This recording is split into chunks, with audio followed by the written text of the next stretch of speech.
now we're just outside of the Legislative Council building where protesters have actually occupied an area to try and break in to the Legislative Council building. This would be like Fifth Avenue in New York City, a city of 7 million people that has been undergoing massive protests. Here we are, these protests that were peaceful all day long have really taken a turn into something that I don't think really anyone was expecting.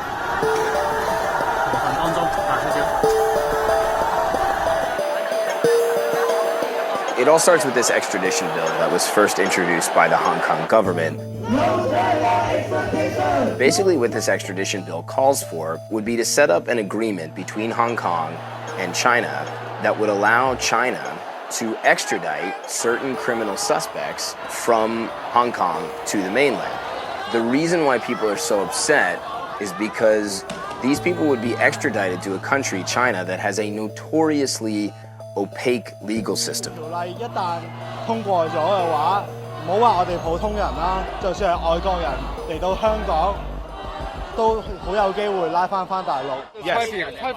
we're going to stop right now. Very dangerous. Absolutely. In the last 4 years that I've lived in mainland China, I've seen a litany of people get arrested for what can only be described as political reasons. So when I say that, think people like human rights activists, kind of people that speak out against the Communist Party. If this bill passes, it basically puts everyone in Hong Kong at the mercy of Beijing. 中方维护国家主权、安全和发展利益的决心坚定不移，维护香港繁荣稳定的决心坚定不移，坚决反对外部势力干预的态度也坚定不移。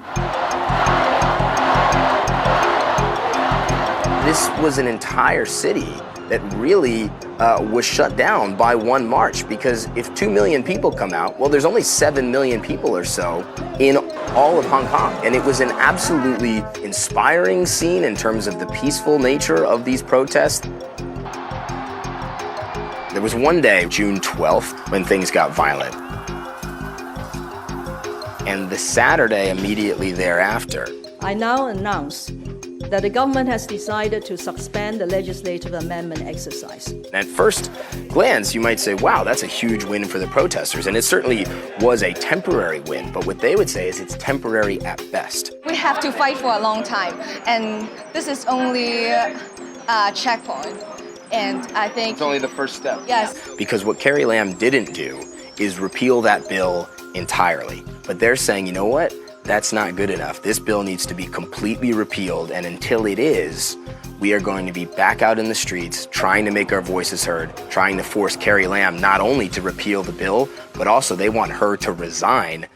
This is the third time in a month that organizers have called for mass protests, and you'd be forgiven if you thought, well, maybe that not as many people were going to come out the third time as they did the first two. So would the numbers turn out this time? Well, I mean, see for yourself.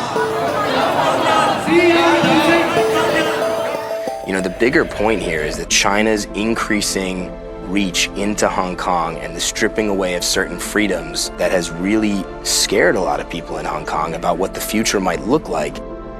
People that will tell you that what these protesters are doing is ultimately futile.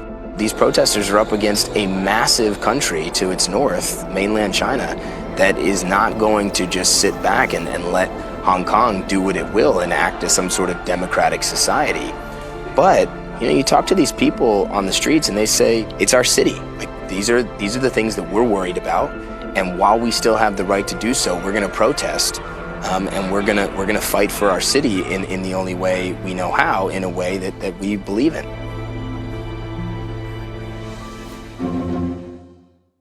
A Hong Kong police officer fired a lift shot into the air after protesters squared off against police armed with water cannons on Sunday night, marking one of the most violent nights of pro-democracy protests seen over the 12 weekends of consecutive protests that have rocked the city.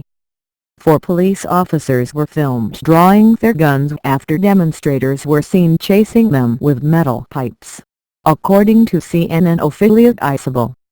The iCable footage shows the policemen drawing their guns and pointing them towards people ahead. It is unclear whether the targeted people were protesters or members of the press.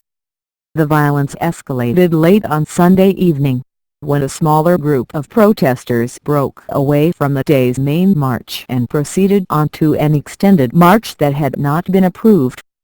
They used traffic cones and street railings to build makeshift barricades in the street, and threw bricks and petrol bombs into police ranks.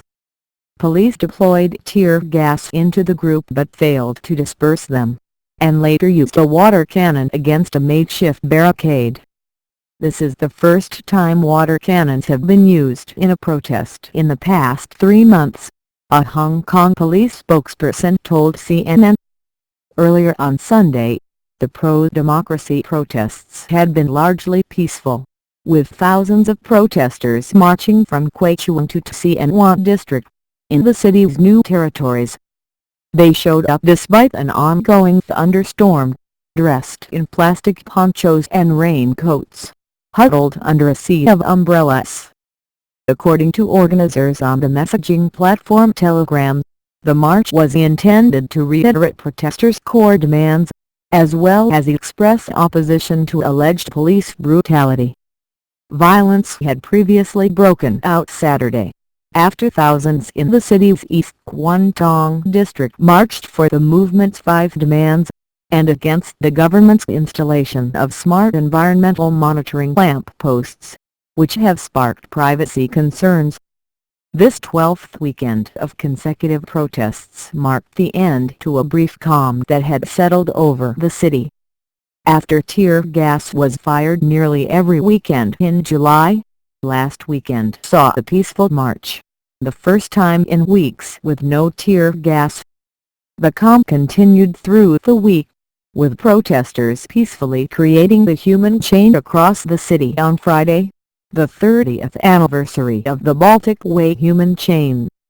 Saturday was the first time in 10 days that tear gas had been fired. However, senior police officials, who spoke on condition of anonymity, said this week that officers had been targeted and exposed online even while there was temporary peace on the streets. The police said officers' personal data, contact information, home addresses, and more had been shared online, and accused protesters of threatening officers' families.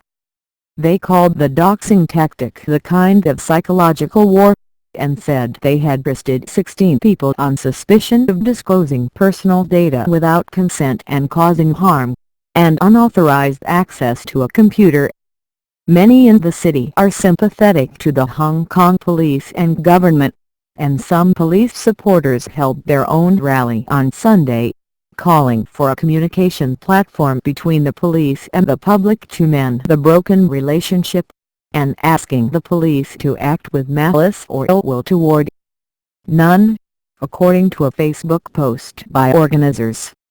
This escalating violence had peaked in July, with numerous face-offs between protesters and police, and scores of injuries. The non-stop protests have taken a toll on everyone involved. On Saturday, Lam had posted a lengthy statement on Facebook appealing for peace and dialogue. After more than 2 months, everyone is tired. Can we sit down and talk about it? She said, acknowledging that there were deeper societal problems beyond the immediate violence that needed to be addressed. Hong Kong has been protesting now for almost 3 months.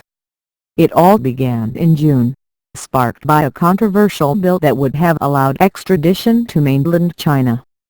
Although the bill has since been suspended, protesters' demands have evolved and expanded.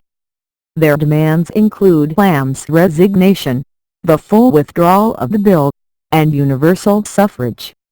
Lam has condemned violence and pledged greater communication with the public, but many feel that's not enough, and several protesters tell CNN they will continue demonstrating until Lam responds to their demands.